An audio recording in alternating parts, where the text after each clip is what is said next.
اعوذ باللہ من الشیطان الرجیم بسم اللہ الرحمن الرحیم رب اشرح لی صدری ویسر لی امری واحلل عقدۃ من لسانی یفقهوا قولی رب زدنی علما رب زدنی علما رب زدنی علما رب یسر ولا تعسر وتمم بالخیر۔ السلام علیکم ورحمۃ اللہ وبرکاتہ۔ تو آج ہم بک کا لاسٹ پارٹ پڑھنے جا رہے ہیں، ابا جان کی آخری بیماری۔ بار بار جیل جانے کی وجہ سے ابا جان کی صحت بہت زیادہ متاثر ہو گئی تھی، لہٰذا اماں جان نے اپنے درس قرآن کی مصروفیات کافی کم کر دی تھیں۔ وہ ماڈل ٹاؤن لیڈیز کلب میں 25 سال سے درس دے رہی تھیں، جہاں انہوں نے شاگردوں کی ایک ٹیم تیار کی تھی۔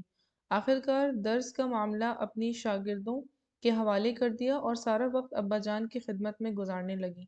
ایک روز وہیں درس کی مجلس میں کسی نے اماں جان سے پوچھا تھا، آپ نے کتنے مضامین میں ایم اے کیا ہے؟ تو کہنے لگیں، بیٹی ایم اے بی اے تو آپ لوگ ہیں، میں نے تو دہلی کے کوئین میری اسکول سے مڈل تک پڑھا ہے۔ انہوں نے پوچھا، پھر آپ کے پاس اتنا علم کیسے ہے؟ اس سوال کا اماں جان نے یہ تاریخی جواب دیا، میں نے زندگی ایک ایسے عالم دین کے ساتھ گزاری ہے جن کی ایک گھنٹے کی بات چیت سن کر آدمی کو وہ علم حاصل ہو جاتا ہے جو لوگوں کو رات رات بھر کتابیں پڑھ کر بھی نہیں ملتا۔ ایک مرتبہ کچھ خواتین اماں جان کی خدمت میں حاضر ہوئیں اور قوم میں قحط الرجال کی شکایت کی۔ اماں جان خاموشی سے ان کی باتیں سنتی رہیں۔ جب وہ سب کچھ کہہ چکیں تو جو وہ کہنا چاہتی تھیں، تو پھر اماں جان نے کہا، اس قحط الرجال کی ذمہ دار یہ قوم خود ہے، ورنہ لیڈر اور رہنما تو اس قوم کو ایسے ملے تھے جو دوسری قوموں کو شاذ اور نادر ہی ملتے ہیں۔ اس قوم کو علامہ اقبال رحمہ اللہ جیسے رہنما ملے جن کو پوری دنیا کے مسلمان اپنا پیشوا اور مرشد تسلیم کرتے ہیں۔ دوسرے رہنما اس قوم کو مولانا مودودی رحمہ اللہ ملے جنہوں نے افکار کی دنیا میں انقلاب برپا کر دیا۔ عصر حاضر کے جتنے بنیادی مسائل ہیں، مثلاً فتنہ، فساد، بے پردگی، سود، مغربی جمہوریت، ضبط ولادت اور ان مسائل سے پیدا شدہ گھٹن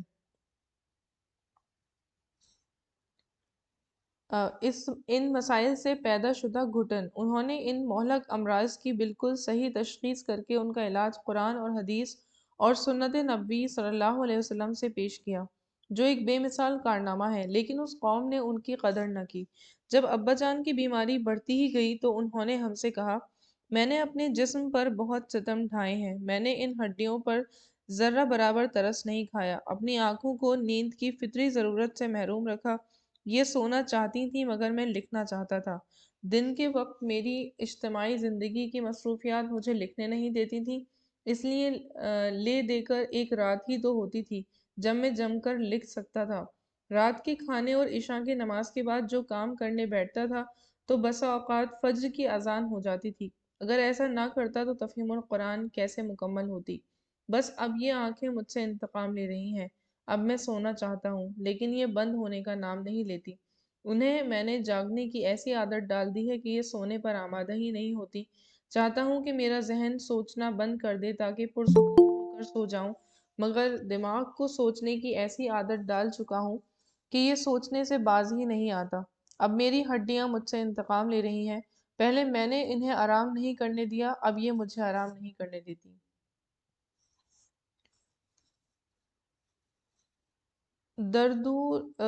درد دور کرنے والی ادویات کا مطلب ہوتا ہے دوا کی، وہ ہے جمع، میڈیسنز۔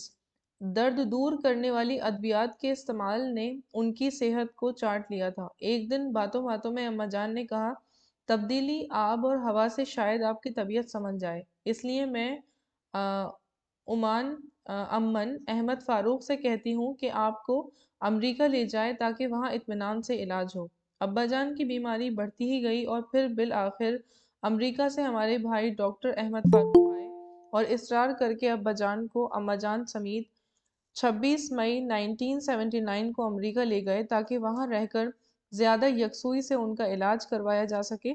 امریکہ میں مہینے بھر قیام کے بعد علاج میں کچھ رد و بدل سے طبیعت کافی بحال ہوئی اور انہوں نے سیرت صلی اللہ علیہ وسلم پر پوری تندہی سے کام شروع کر دیا۔ ساتھ ہی امریکہ اور کینیڈا کے طول اور عرض سے ملاقاتوں کا ایک سیلاب امنڈ پڑا۔ کافی تعداد میں ایسے لوگ آتے رہے جو ابا جان کا لٹریچر پڑھ کر مسلمان ہوئے تھے۔ مشہور ناول دی روٹس کے مصنف ایلیکس ہیلے بھی دور دراز کا سفر کر کے ملنے آئے اور دی روٹس آٹوگراف کے ساتھ پیش کیا۔ آنے والوں میں سیاہ فام بھی تھے اور سفید فام بھی۔ مسلم ممالک کے لوگ بھی کافی تعداد میں آئے جنہوں نے یہی کہا کہ ہم تو صرف نام کے مسلمان تھے، صحیح معنوں میں مسلمان تو آپ کا لٹریچر پڑھ کر ہوئے ہیں۔ ابا جان پر امید تھی کہ وہ سیرت صلی اللہ علیہ وسلم پر کام مکمل کر لیں گے، لیکن 8 ستمبر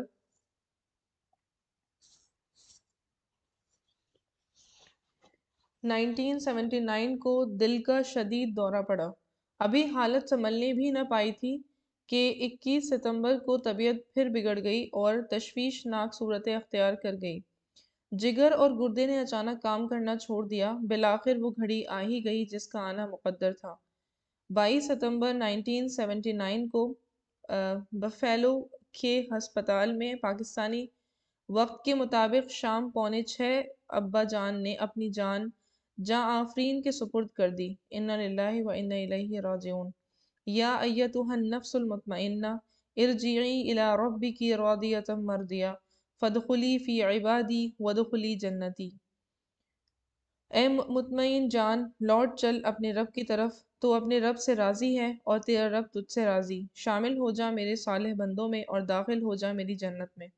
یہ المناک خبر لے کر جب احمد فاروق ہسپتال سے آئے تو وہ غم سے نڈھال تھے۔ اماں جان نے کمال ہمت حوصلے کا مظاہرہ کرتے ہوئے ساری رات کے جاگے ہوئے بھوکے پیاسے غمزدہ بیٹے کو چائے بنا کر پلائی، بسکٹ کھلائے اور اپنا غم پسے پشت ڈال کر بیٹے کو دلاسا دیتے ہوئے کہا، شکر کرو تم نے اپنے باپ کو دیکھا، ان کے سائے میں اتنی عمر گزاری، ورنہ وہ تو 1953 میں پھانسی چڑھنے کو تیار ہو گئے تھے۔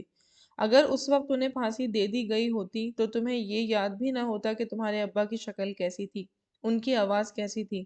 اللہ اکبر، ایسا حوصلہ اور ایسا توکل علی اللہ۔ پھر اماں جان نے سب کو صبر کی تلقین کرتے ہوئے کہا، انا للہ و انا الیہ راجعون پڑھو اور باتیں نہ کرو۔ اس پر سب اکٹھے ہونے والے مرد اور خواتین حیران رہ گئے۔ میرے ماموں ڈاکٹر جلال شمسی ٹورنٹو کینیڈا سے گاڑی چلا کر جب اماں جان کے پاس آئے تو شدت غم سے نڈھال تھے، مگر وہ اماں جان کو دیکھ کر حیران رہ گئے۔ کہنے لگے، آپا جان، میں ٹورنٹو سے بفیلو امریکہ تک روتا ہوا آیا ہوں، سوچتا تھا کہ آپ کا سامنا کیسے کروں گا، آپ سے کیا کہوں گا، لیکن آپ کو دیکھ کر تو میرے آنسو خشک ہو گئے۔ ایسی ہی حیرانی مجھے اس وقت ہوتی تھی جب بھائی صاحب جیل جاتے تھے اور آپ چھوٹے چھوٹے بچوں کو لیے اطمینان سے بیٹھی رہتی تھی۔ مجھے بتائیے کہ آپ کے پاس کون سی طاقت ہے، آپ یہ سب کیسے کر لیتی ہیں؟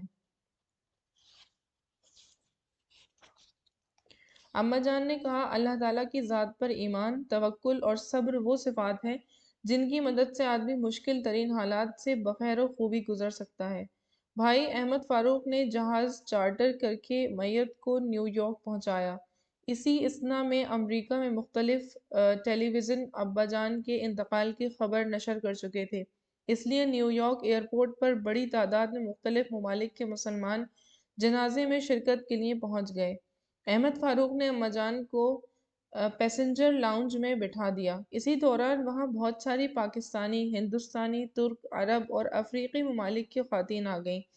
ان کے ہمراہ آنے والے مرد باہر جنازہ پڑھنے کے لیے کھڑے تھے۔ کچھ پاکستانی خواتین نے جو اماں جان کے پاس ہی بیٹھی ہوئی تھیں آپس میں باتیں کرنا شروع کر دی۔ بفیلو سے باڈی یعنی میت آنی ہے، پتہ نہیں باڈی پہنچی یا نہیں۔ اماں جان نے کہا، میت پہنچ گئی ہے۔ ان عورتوں نے چونک کر اماں جان کی طرف دیکھا اور پوچھا، آپ کو کیسے پتہ چلا کہ میت پہنچ گئی ہے؟ انہوں نے بڑے اطمینان سے جواب دیا، میں میت کے ساتھ آئی ہوں۔ عورتوں نے پوچھا، آپ کا ان سے کوئی تعلق؟ جواب ملا، وہ میرے شوہر تھے۔ وہ عورتیں چیخ پڑیں، ارے بیگم صاحبہ، آپ اتنے اطمینان اور سکون سے اتنا بڑا صدمہ دل پہ لیے بیٹھی ہوئی ہیں، ہم اور ہمارے مرد سارا راستہ روتے آئے ہیں، آپ کو دیکھ کر تو اللہ یاد آ گیا۔ اور پھر آہستہ آہستہ ان ساری ترک، انڈونیشی، عرب اور افریقی ممالک کی خواتین کو بھی پتہ چل گیا کہ یہ خاتون مولانا مودودی صاحب کی بیگم ہے۔ ان سب نے اماں جان سے تعزیت کی۔ اندر پیسنجرز لاؤنج میں یہ باتیں ہو رہی تھیں اور باہر نماز جنازہ ادا کی جا رہی تھی۔ جگہ کی تنگی کے باعث نیو یارک ایئرپورٹ پر 6 مرتبہ نماز جنازہ پڑھی گئی۔ جب جہاز لندن پہنچا تو وہاں عملاً پورے یورپ کے نمائندہ مسلمان جمع تھے۔ وہاں بھی اسی طرح کئی بار نماز جنازہ ادا کی گئی۔ غرض یہ کہ ابا جان دنیا سے اس شان سے رخصت ہوئے کہ 3 بڑا بڑاعظموں کو جگاتے ہوئے خود اپنی آخری آرامگاہ میں سو گئے۔ انہوں نے سب کچھ دوسروں کے لیے کیا، اپنی ذات اور اولاد کے مادی مستقبل کو خاطر میں نہ لائے۔ جس روز اماں جان میت لے کر لاہور پہنچی تو سب بچوں کو تسلی دی اور صبر کی تلقین کرتے ہوئے کہا، ان کے لیے نہ روئیں۔ یہ خاکی جسم تو میلے کپڑوں کے مانند ہے، اس لیے کہ جسم روح کا لباس ہوتا ہے۔ کبھی یہ لباس نیا تھا، خوبصورت تھا، دیکھنے والوں کو بھلا لگتا تھا، لیکن پھر یہ لباس پرانا ہو گیا، اس کا رنگ پھیکا پڑ گیا، جگہ جگہ پیوند لگانے پڑے، کہیں کہیں سے رفو کرنا پڑا اور پھر یہ پہننے کے قابل نہیں رہا اور روح نے اس کو اتار کر رکھ دیا ہے۔ اس کی جگہ اللہ تعالیٰ کے نور کا لباس پہن لیا ہے۔ اب تمہارے ابا بالکل ٹھیک ہو گئے ہیں، وہ بہت آرام سے ہیں اور اپنے حقیقی قدردان کے پاس چلے گئے ہیں۔ یہ تم جو دیکھ رہی ہو یہ تو روح کے میلے کپڑے ہیں جو تابوت میں بند ہو کر امریکہ سے آئے ہیں۔ بھلا پھٹے ہوئے میلے کپڑوں پر بھی کوئی روتا ہے؟ اس طرح انہوں نے اپنے انداز میں سب بچوں کو پرسہ دیا اور صبر کی تلقین کی۔ ان الفاظ میں کیا جادو تھا کہ انہیں سنتے ہی ہمارے آنسو خشک ہو گئے۔ وہ بڑے حوصلے کے ساتھ اس صدمے کو جھیل گئیں، لیکن پھر کچھ عرصے بعد افسردگی کا شکار ہو گئیں۔ میں ان دنوں جدہ میں لڑکیوں کے سعودی کالج کلیۃ البنات میں انگریزی زبان اور ادب پڑھاتی تھی اور گرمیوں کی چھٹیوں میں لاہور آئی ہوئی تھی۔ اماں جان کی کیفیت کو دیکھتے ہوئے میں انہیں اصرار کر کے اپنے ساتھ جدہ لے گئی۔ پہلے تو وہ میرے ساتھ جانے پر راضی نہ ہوئیں اور کہا، بیٹی کے گھر بھلا کیسے جا سکتی ہوں؟ میں نے بہت سمجھایا، آپ نے بیٹوں کی طرح پالا پوسا، بیٹوں کی طرح پڑھایا لکھایا، اب میں بیٹوں کی طرح کماتی ہوں، اس لیے آپ مجھے بیٹی نہیں بلکہ بیٹا سمجھیے۔ آپ کی افسردگی کا علاج دوائیوں میں نہیں، مکے اور مدینے کی ہواؤں میں ہے۔ یہ سن کر وہ چلنے پر راضی ہو گئیں۔ وہاں پہنچ کر میں نے ان کا اقامہ بنوا لیا تاکہ آنے جانے میں کوئی دشواری نہ رہے۔ پہلا ہی عمرہ کر کے آئیں تو تمام دوائیاں اٹھا کر الماری میں رکھ دی کہ اب ان کی ضرورت نہیں۔ رمضان المبارک میں کئی عمرے کیے اور آخری عشرے میں ہم ان کو لے کر مدینہ منورہ چلے گئے۔ پاکستان ہاؤس میں قیام تھا اور وہ ان دنوں مسجد نبوی صلی اللہ علیہ وسلم کی باب النساء کے بالمقابل تھا۔ اماں جان کا اصرار ہوتا تھا کہ سب سے اگلی صف میں جگہ لینی ہے، اس لیے ہم بھاگم بھاگ مسجد میں پہنچ کر اگلی صف میں جگہ لیتے تھے۔ اسی افراتفری میں اکثر ایسا بھی ہوا کہ اماں جان سحری کے وقت دمے کی یا بلڈ پریشر کی یا اختلاج قلب کی دوائیں کھانا بھول گئیں اور سحری کا وقت ختم ہو گیا۔ ایک دن میں نے عرض کیا، دوائیں، خاص طور پر دل کی دوائیں کھانا آپ کبھی نہ بھولیے، کہیں ایسا نہ ہو کہ آپ مسجد نبوی کے سامنے پہنچ کر مسجد میں جانے سے محروم ہو جائیں۔ تو وہ میری طرف دیکھ کر بڑی حسرت سے کہنے لگی، وہ جو بیچتے تھے دوائیں دل، وہ دکان اپنی بڑھا گئے۔ میں وہاں سے تھوڑی دیر کے لیے ٹل گئی، واپس آئی تو دیکھا میرا بیٹا اطہر اماں جان سے پوچھ رہا تھا، امی تو کہتی ہیں کہ نانا ابا کتابیں لکھتے تھے اور آپ کہتی ہیں کہ وہ دل کی دوائیں بیچتے تھے۔ اماں جان اس بچے کو بڑی محبت سے سمجھا رہی تھی، جو کچھ وہ لکھتے تھے دل کی دوائی اسی میں ہوتی تھی۔ 29ویں شب آئی۔ یہ ختم قرآن کی شب تھی۔ پورے مدینے میں اور خصوصاً مسجد نبوی صلی اللہ علیہ وسلم میں تل دھرنے کو جگہ نہیں تھی، اسی لیے ہم لوگ بھی بہت پہلے سے عشاء کی نماز کے لیے مسجد کی پہلی صف میں جا بیٹھے تھے۔ اقامت سے ذرا پہلے یکایک مسجد کی 2 منتظم سعودی عورتیں اور ایک شرطا موجود ہوئے اور بڑے کرخت لہجے میں زور زور سے حکم صادر کرنا شروع کیا، ارجعوا ورعا، ارجعوا ورعا، پیچھے ہٹو، پیچھے ہٹو۔ ہم جب پیچھے دیکھتے تھے تو پوری جگہ اس طرح بھری ہوئی تھی کہ تھال پھینکو تو سروں کے اوپر سے پھسلتی جائے۔ آخر مجھ سے رہا نہ گیا اور میں نے بھی اسی طرح سخت لہجے میں پوچھا، لیش نرجع ورا، ہم پیچھے کیوں ہٹیں؟ انہوں نے مجھے سعودی سمجھتے ہوئے جواب دیا، ضیوف خاص جاؤ و من بحرین، بحرین سے خاص مہمان آئے ہیں۔ میں نے ابھی اسی کرخت لہجے میں اتنے ہی زور سے ڈانٹ کر کہا، اِنَّا كُنَّا ضُیُوفَ خاص وَهَذَا مسجد الرسول صلی اللہ علیہ وسلم وَنَحْنُ ضُیُوفُ الرسول صلی اللہ علیہ وسلم هذا مسجد لیس ہوا قصرہم۔ ہم سب خاص مہمان ہیں اور یہ رسول صلی اللہ علیہ وسلم کی مسجد ہے۔ ہم رسول صلی اللہ علیہ وسلم کے مہمان ہیں، یہ مسجد نبوی ہے، کوئی ان کا محل نہیں ہے۔ میرے یہ کہتے ہی ساری سعودی خواتین جو نماز پڑھنے کے لیے بیٹھی تھیں یک زبان ہو کر بول اٹھی، صح صح، کلام مضبوط، و الہ، کلام مضبوط، بالکل صحیح، خدا کی قسم بالکل درست بات ہے۔ اتنی دیر میں اقامت کی آواز بلند ہو گئی اور ہم اللہ اکبر کہتے ہوئے اٹھ کر کھڑے ہو گئے۔ شرطہ اور شرطیاں، لیڈی پولیس اور ورکرز، یہ شرطہ جو ہے وہ پولیس کو کہتے ہیں، وہاں سے چلی گئیں، لیکن جب ہم نے فرض کا سلام پھیرا اور سعودی خواتین نے میرا پاکستانی لباس دیکھا تو حیران ہو کر پوچھا، وَإِلَٰهَ أَنْتِ پاکستانیہ من أَيْنَ تَعَلَّمْتِ عربی، خدا کی قسم کیا تم پاکستانی ہو؟ تم نے عربی کہاں سے سیکھی؟ تو میں نے اماں جان کی طرف اشارہ کیا اور کہا، من امی و ابی، اپنے والدین سے۔ ان خواتین نے یہ سن کر اماں جان کے ہاتھ چوم لیے۔ عید کی نماز پڑھ کر ہم جدہ کے لیے روانہ ہو گئے۔ واپس آ کر میں نے اماں جان سے پوچھا کہ آپ اپنی مدینے کی عبادت سے خوش تو ہیں نا؟ تو بس ٹھنڈا سانس بھر کر اتنا ہی کہا، روئے گل سیر ندیدم و بہار آخر شد۔ ہم نے جی بھر کر پھول کو دیکھا بھی نہیں کہ بہار کا موسم ختم ہو گیا۔ ان دنوں میری بیٹی رابعہ کو میٹرک کا امتحان دینا تھا۔ میں اسے نصیحت کرتی رہتی تھی، بیٹی میں تمہیں ہر حالت میں A گریڈ لینا ہے، تیاری بہت اچھی اور مکمل ہونی چاہیے، کیونکہ میٹرک کے رزلٹ پر ہی تمہارا پورا تعلیمی مستقبل منحصر ہے۔ شاید اماں جان نے سن کر یہ بات پلے میں باندھ لی تھی، پھر جو نماز بھی پڑھتی تھیں اس قدر لمبی ہوتی تھی کہ ختم ہونے کا نام ہی نہیں لیتی تھی۔ ایک دن میں نے پوچھ ہی لیا، آج کل آپ نمازوں میں بہت زیادہ مشقت کر رہی ہیں، کہیں اتنی لمبی لمبی نمازوں کے بعد طبیعت خراب نہ ہو جائے؟ انہوں نے اس بات کا جو جواب دیا وہ وہی بات تھی جو ایک ہفتہ پہلے میں نے رابعہ سے کہی تھی۔ کہنے لگی، امتحان تو مجھے بھی دینا ہے، اور امتحان بھی ایسا جس پر پوری اخروی زندگی کا انحصار ہے۔ میں چاہتی ہوں کہ ہر پرچے میں میرا بھی A گریڈ آئے، یعنی ہر نماز A گریڈ کی ہو، ہر روزہ اور ہر عمرہ A گریڈ کا ہو۔ اور پھر جب کبھی لمبی ڈرائیو سفر پر جاتے تھے، مثلاً مدینہ منورہ یا طائف وغیرہ، تو اماں جان گاڑی کے ڈیش بورڈ پر قرآن شریف رکھ لیا کرتی تھیں۔ پورے راستے میں کوئی بات کیے بغیر قرآن شریف کی کوئی سورہ حفظ کرتی رہتی تھیں۔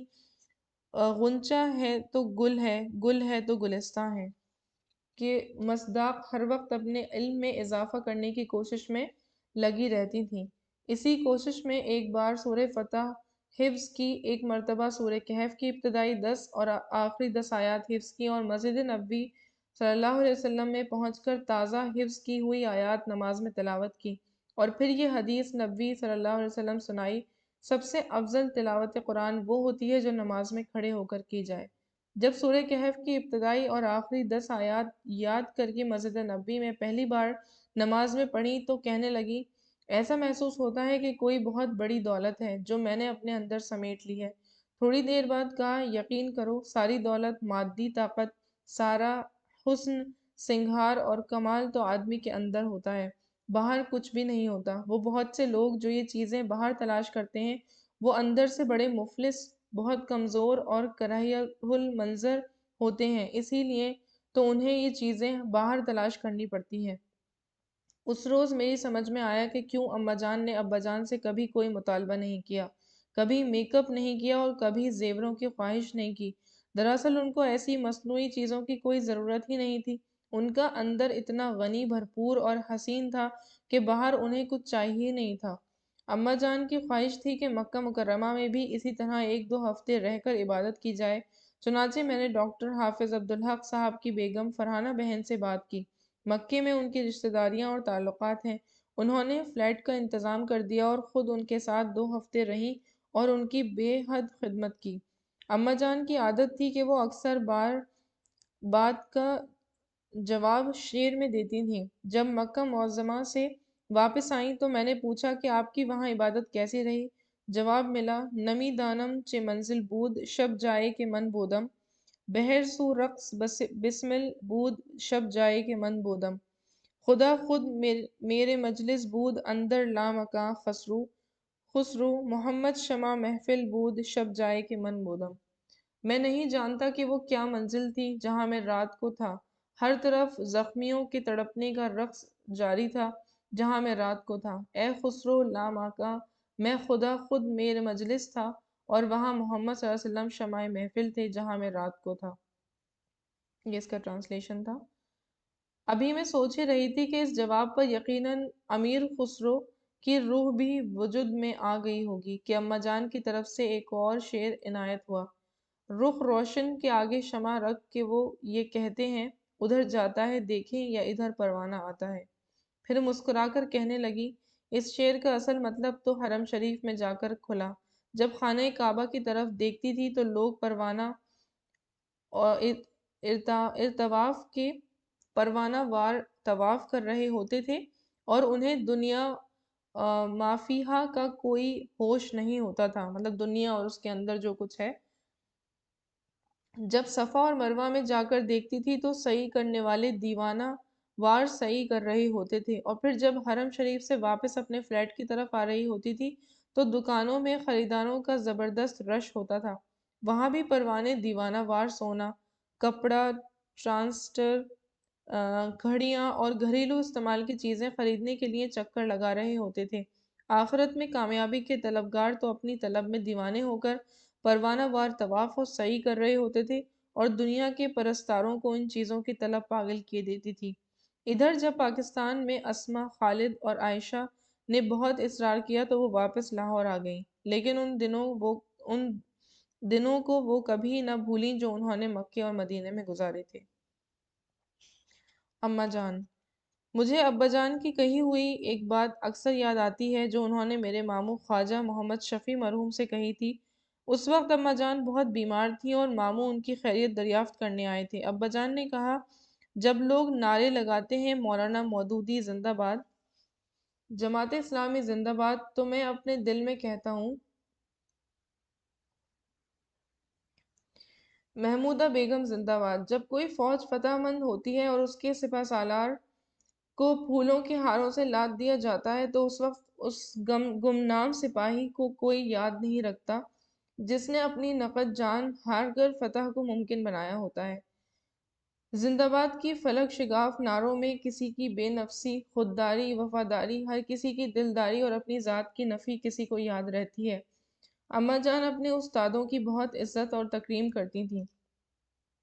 دارالاسلام میں قیام کے زمانے میں مولانا امین احسن اصلاحی رحمہ اللہ روزانہ عصر سے مغرب تک درس قرآن دیا کرتے تھے۔ اماں جان بڑی باقاعدگی سے ان کا درس سنا کرتی تھیں اور پھر درس سے واپس آ کر سبق یاد کیا کرتی تھیں۔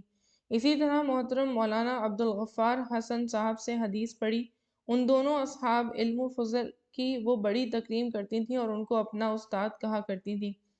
بعد ازاں ان دونوں کی جماعت سے علیحدہ ہونے کا انہیں بہت صدمہ ہوا تھا۔ مولانا اصلاحی رحمہ اللہ صاحب کی چھوٹی صاحبزادی کو وہ رضائی ماں بھی تھیں صاحبزادی کی وہ رضائی ماں بھی تھیں، مطلب فوسٹر مدر۔ اس حوالے سے وہ کہا کرتی تھیں، میری 3 نہیں 4 بیٹیاں ہیں۔ ان کی یہ ادا مجھے کبھی نہیں بھولتی کہ انہوں نے اپنے عظیم شوہر کے عظیم نام کو کبھی جنس بازار نہیں بنایا۔ ابا جان کے انتقال کے بعد صدر محمد ضیاء الحق صاحب نے اماں جان کو سینٹ کی رکنیت قبول کرنے اور ڈپٹی چیئرپرسن بننے کی پیشکش کی۔ اس مقصد کے لیے پہلے عطیہ عنایت اللہ صاحبہ کو اور بعد میں آپا آپا نثار فاطمہ مرحومہ کو بھیجا۔ اماں جان نے عطیہ عنایت اللہ صاحبہ کو تو پیار سے ٹال دیا، لیکن جب آپا نثار فاطمہ آئیں تو انہیں اپنا پسندیدہ مصرع سنایا، سوداگری نہیں یہ عبادت خدا کی ہے، اور پھر کہا، یہ قرآن اور حدیث کا علم دنیا کمانے اور دنیاوی عہدے حاصل کرنے کے لیے نہیں ہے، یہ تو آخرت کمانے کا ذریعہ ہے۔ پھر کہنے لگی، میں اپنے نیک نفس شوہر کے نام کو جنس بازار نہیں بنا سکتی۔ لوگ اپنی اور اپنی اولاد کی دنیا بنانے کے لیے جیتے ہیں، لیکن مولانا صاحب تو اللہ تعالیٰ کے دین کی سربلندی اور خدمت کے لیے جیتے تھے۔ ان کے حسب حال تو بس نصر اللہ خان عزیز کا یہ شعر تھا: میری زندگی کا مقصد تیرے دین کی سرفرازی، میں اسی لیے مسلمان، میں اسی لیے نمازی۔ پھر کہنے لگیں، اس دنیا میں مجھے اور میرے بچوں کو اس نام کو کیش کرانے کی کوئی ضرورت نہیں ہے۔ اللہ کا بڑا فضل ہے کہ اس نے ہمیں اپنے در سے بہت کچھ دے رکھا ہے۔ اس نام کی ضرورت ہمیں اس دن ہوگی جس کے بارے میں اللہ تعالیٰ نے وعدہ فرمایا ہے: وَالَّذِينَ آمَنُوا وَاتَّبَعَتْهُمْ ذُرِّيَّتُهُم بِالْإِيمَانِ بِإِيمَانٍ أَلْحَقْنَا بِهِمْ ذُرِّيَّتَهُمْ وَمَا أَلَتْنَاهُم مِّنْ عَمَلِهِم مِّن شَيْءٍ كُلُّ امْرِئٍ بِمَا كَسَبَ رَهِينٌ۔ سورہ طور کی آیت نمبر 21۔ جو لوگ ایمان لائے ہیں اور ان کی اولاد بھی کسی درجہ ایمان میں ان کے نقش قدم پر چلی ہے، ان کی اس اولاد کو بھی ہم جنت میں ان کے ساتھ ملا دیں گے اور ان کے عمل میں کوئی گھاٹا ان کو نہ دیں گے۔ بس میں تو اللہ تعالیٰ سے دعا کرتی ہوں کہ وہ میرا اور میرے بچوں کا انجام ان کے ساتھ کر دے، ہم سب کو ان کے جہاد فی سبیل اللہ اور انفاق فی سبیل اللہ کا وارث بنائے اور جنت الفردوس میں ہم سب کو اکٹھا کر دے، آمین۔ بس مولانا صاحب نے اپنے خدا کو راضی کر لیا اور خلق کی پرواہ تک نہ کی۔ سارے جہاں سے لڑائی مول لی، لیکن خالق کو ناراض کر کے کبھی مخلوق کو راضی کرنے کی کوشش نہ کی۔ بقول محمد علی جوہر، توحید تو یہ ہے کہ خدا حشر میں کہہ دے، یہ بندہ دو عالم سے خفا میرے لیے ہے۔ اماں جان کے آخری ایام۔ آخری عمر میں اماں جان ہر وقت ابا جان کو یاد کرتی تھیں۔ ایک مرتبہ سخت گرمی اور حبس تھا کہ اچانک بجلی چلی گئی اور دیر تک نہ آئی۔ اماں جان چونکہ دمے کی دائمی مریضہ تھیں، اس لیے گرمی اور حبس سے ان کا برا حال ہو گیا۔ بجلی تھی کہ کسی طرح آنے کا نام نہ لیتی تھی۔ اسی حالت میں ذرا سی آنکھ لگ گئی۔ جب بیدار ہوئی تو کہا، ابھی تمہارے ابا جان کی آواز آئی ہے، تم وہاں گرمی میں کیوں بیٹھی ہو، اوپر آ جاؤ نا، دیکھو یہاں کیسی اچھی ہوا چل رہی ہے۔ پھر بڑی حسرت سے کہنے لگی، بھلا میں خود کیسے جا سکتی ہوں، یہ تو اللہ تعالیٰ کی طرف سے بلاوا آنا ہے۔ جب طبیعت زیادہ خراب ہوئی تو میری چھوٹی بہن اسما انہیں اپنے گھر لے گئی، جو ابا جان کے گھر کے بالکل ساتھ ہے۔ چند روز بعد میں انہیں ملنے گئی تو معلوم ہوا کہ آج اماں جان نہ بات کرتی ہیں اور نہ کچھ کھا رہی ہیں۔ میں نے ان کے پاس جا کر بس اتنا کہا، دلی جو ایک شہر تھا عالم میں انتخاب۔ اماں جان نے فوراً کہا، رہتے تھے منتخب ہی جہاں روزگار کے، اس کو فلک نے لوٹ کے ویران کر دیا، ہم رہنے والے ہیں اسی اجڑے دیار کے۔ میں نے کہا، اماں جان کون کہتا ہے کہ آپ بیمار ہیں، آپ تو بالکل تندرست ہیں، لیجئے کھانا کھا لیجئے۔ پھر وہ دلی کی باتیں کرتی رہیں اور بڑی خوشی سے کھانا کھا لیا۔ اسی طرح ایک مرتبہ بہت بیمار تھیں اور کسی کو پہچان بھی نہیں رہی تھیں، بس یہی کہہ رہی تھیں، کوچا پنڈت جانا ہے۔ جب میں گئی تو اسما نے پوچھا، کوچا پنڈت کیا ہے؟ میں نے بتایا کہ یہ دہلی کا مشہور محلہ ہے جہاں ان کا سسرال یعنی ابا جان کا گھر تھا۔ اس کے بعد میں نے دہلی کے کئی محلوں کے نام لیے، چاندنی چوک کا ذکر کیا، بہت خوش ہوئیں لیکن کھانا کھانے کے لیے بالکل تیار نہیں ہوئیں۔ میں نے عرض کیا، سوداگری نہیں، یہ عبادت خدا کی ہے۔ اماں جان تھوڑی دیر تک کچھ سوچتی اور ذہن پر زور ڈالتی رہیں اور کہا، او بے خبر، جزا کی تمنا بھی چھوڑ دے، واعظ کمال ترک میں ملتی ہیں یا مراد، دنیا بھی چھوڑ دی ہے تو عقبہ بھی چھوڑ دے، اور پھر میرے ہاتھ سے سوپ پی لیا۔ آخری دنوں میں کسی کو پہچاننا ان کے لیے مشکل ہو گیا تھا۔ ایک دن مغرب کے وقت کہنے لگی، روزہ کھولو، جلدی کرو، مسجد نبوی میں تراویح پڑھنی ہے، آج ختم قرآن ہے، جلدی کرو، اگلی صف میں جگہ لینی ہے۔ پھر کہنے لگی، لو دیکھو، اتنی مشکل سے پہلی صف میں جگہ ملی ہے، اب کہتے ہیں پیچھے ہٹو، خاص مہمان آئے ہیں۔ ارے بھائی، ہم سب خاص مہمان ہیں، یہ رسول اللہ کی مسجد ہے، کسی کا محل نہیں ہے۔ آس پاس سب لوگ حیران تھے کہ اماں جان کیا کہہ رہی ہیں، لیکن میں سمجھ گئی کہ ان کی روح زمان و مکان کی قید سے آزاد ہو کر اس وقت مسجد نبوی میں موجود ہے، اور وہ اس رات کو رمضان المبارک کی 29ویں رات سمجھ رہی ہیں۔ اس دنیا میں یہ آخری بات تھی جو انہوں نے کی، اور اس کے بعد بالکل خاموش ہو گئی۔ انا للہ و انا الیہ راجعون۔ روایت ہے کہ مولانا روم رحمہ اللہ کے مرض الموت میں ایک عالم دین ان کی عیادت کو آئے اور کہنے لگے، فکر نہ کیجیے، انشاءاللہ شفا ہوگی۔ مولانا روم رحمہ اللہ نے جواب دیا، اب شفا آپ کو مبارک ہو، بال برابر فرق رہ گیا ہے، پھر نور نور میں شامل ہو جائے گا اور مٹی مٹی میں چلی جائے گی۔ خاکی اور نوری نہاد بندہ مولا صفات ہر دو جہاں سے غنی اس کا دل بے نیاز۔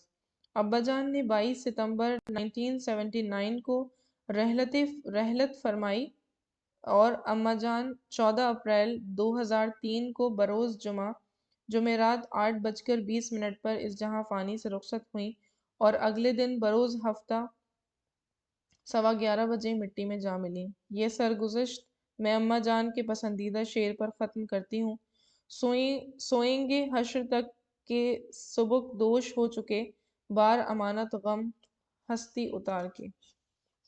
سو یہاں پہ الحمدللہ ہماری بک کمپلیٹ ہو گئی۔ The second most emotional stage of the بک۔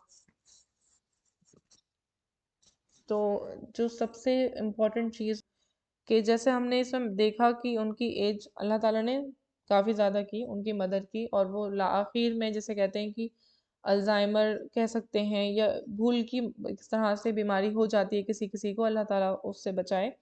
لیکن آپ یہ دیکھیں کہ وہ اس اسٹیج میں بھی وہ کیا کر رہی ہیں، جس پوری زندگی ان کی جس اس پر گزری ہے، جس مقصد پر گزری، وہ اسی طرح کی باتیں کر رہی ہوتی ہیں۔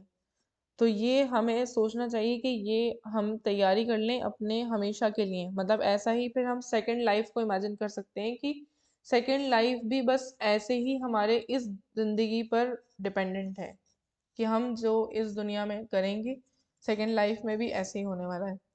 آفٹر لائف مطلب آخرت کی بات کر رہی ہوں میں، کہ آخرت میں بھی انسان کی جو پوری وہاں پر رزلٹ ہے، وہاں جو کچھ بھی ہونا ہے وہ یہاں پہ ڈپینڈنٹ ہے ہر چیز، کہ وہاں پہ جو کچھ بھی ہمارے ساتھ ہوگا وہ اس دنیا کی زندگی کے حساب سے ہوگا۔ تو اب ہم دیکھ لیں کہ ہماری مشغولیت کن چیزوں میں ہو رہی ہے اور ہم اپنا وقت کن چیزوں میں لگا رہے ہیں، ہماری فکر کیا ہے۔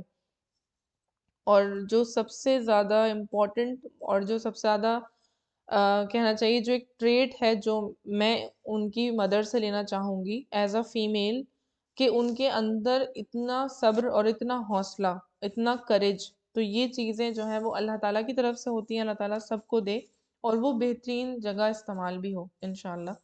تو یہ چیزیں ہمیں سیکھنی ہیں، اس کو ہمیں بار بار پڑھنا ہے، جیسے کہ شبنم اپی نے بتایا تھا بالکل شروع میں جب ہم فرسٹ ڈے کلاس کر رہے تھے کہ وہ یہ الحمدللہ 3 ٹائمس یہ بک پڑھ چکی ہیں، اور وہ آئی تھنک 4th ٹائم یہ انہوں نے سنی ہے۔ تو کچھ نہ کچھ تو ہے نا اس کتاب میں ایسا جو ہم اس کو بار بار پڑھ کے اسے لرن کریں، مطلب obviously وہ ان کی بالکل پرسنل زندگی کی چیزیں ہیں، لیکن انہیں ہم اپنے لیے ایک طرح سے کہتے ہیں نا کہ پوائنٹرز بنا لیں، کہ انہوں نے کیونکہ وہ ایسے لوگ تھے، یہ ان کی دادی، ان کے فادر، ان کی جو مدر ہے، وہ لوگ جو قرآن کو پڑھاتے تھے اور جیتے تھے، تو ان کے اندر وہ ٹریٹس آ رہی ہیں قرآن کو پڑھنے کی وجہ سے، اللہ تعالیٰ کے کلام کو پڑھنے کی وجہ سے، اور دنیا کا کوئی ان کا مقصد نہیں۔ جیسے ہم نے شروع میں دیکھا ان کے فادر کو نیشنلٹی کا مطلب چانس ملا تھا کہ وہ اپنے سارے بچوں کو ان کو نیشنلٹی دے رہے تھے، وہ کنگ جو ہے وہ کنگ فیصل، ان کو باقاعدہ انہوں نے مطلب کانٹیکٹ کیا تھا کہ آپ یہاں آ جائیں، نیشنلٹی مل جائے گی آپ کو، آپ کے سارے بچوں کو نیشنلٹی مل جائے گی۔ انہیں ایک پوزیشن بھی دے رہے تھے، انہوں نے صاف انکار کر دیا کہ مجھے دنیا نہیں چاہیے۔ اسی طرح سے ان کے انتقال کے بعد جب وہ پاکستان واپس آ گئی تھی ان کی وائف، تو ان کو کیبنٹ منسٹر بنا رہے تھے، لیکن انہوں نے ان کا انکار کر دیا کیونکہ ان کے ذہن میں دنیا نہیں تھی نا کبھی بھی، کیونکہ سیکنڈ تھاٹ تھا ہی نہیں کبھی انہوں کا، یہ کہتے ہیں نا کہ بیک آف دا مائنڈ میں کبھی چیزیں جو ہیں وہ بالکل کلیئر کٹ کہ آخرت چاہیے، صرف کوئی شہرت نہیں، کچھ بھی نہیں چاہیے۔ جو کچھ بھی ملا، جو لوگ ان سے محبت کرتے تھے، کہ لوگ ان کی جو ہے وہ جسے بتایا کہ ایئرپورٹ پہ 6 بار جنازہ نمازہ ہو رہی ہے، اور ایئرپورٹ کی جو اسپیس ہوتی ہے وہ ہم الحمدللہ جانتے ہیں بہت زیادہ بڑا ہوتا ہے وہ، اس کے باوجود وہاں پہ 6 ٹائمز میں جنازہ نمازہ کمپلیٹ ہو رہی ہے۔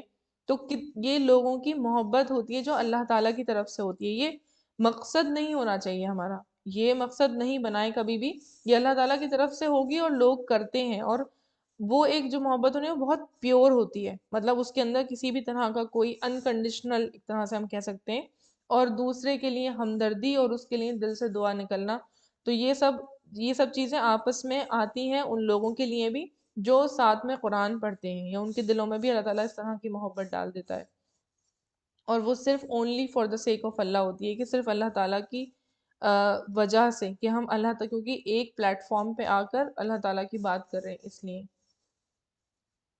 السلام علیکم ورحمۃ اللہ وبرکاتہ. وعلیکم السلام ورحمۃ اللہ وبرکاتہ. جی یہ پورا ہی جو ابھی تک ہم نے پوری بک سنی اس پوری میں ہی اور ہر سیشن میں کچھ نہ کچھ سیکھنے کے لیے تھا. لیکن جو ایک چیز ہے جو ابھی مجھے بھی دھیان آ رہی ہے وہ یہ کہ جو ان کی اماں تھیں وہ بہت سیلف لیس تھیں. مطلب انہوں نے اپنے ہسبینڈ کے لیے کافی کچھ، ایسا نہیں ہے کہ وہ بھی تو انسان تھی نا، ان کی بھی کافی خواہشات ہوں گی، لیکن انہوں نے وہ سب سائڈ رکھ کے اپنے ہسبینڈ کا جو ویژن تھا وہ ویژن اپنا بنا لیا، کیونکہ وہ اللہ تعالیٰ کے لیے کام کرنا چاہتے تھے. تو انہوں نے یہ نہیں سوچا کہ آئی ڈونٹ نو، پر کہ ان کا بھی کچھ کوئی الگ ان کی کوئی خواہش ہے، ان کے ہسبینڈ وہ کیوں نہیں کر رہے ہیں. انہوں نے کافی سیلف لیس زندگی گزار کی اور بہت اس میں بھی بہت سکون پایا ہے.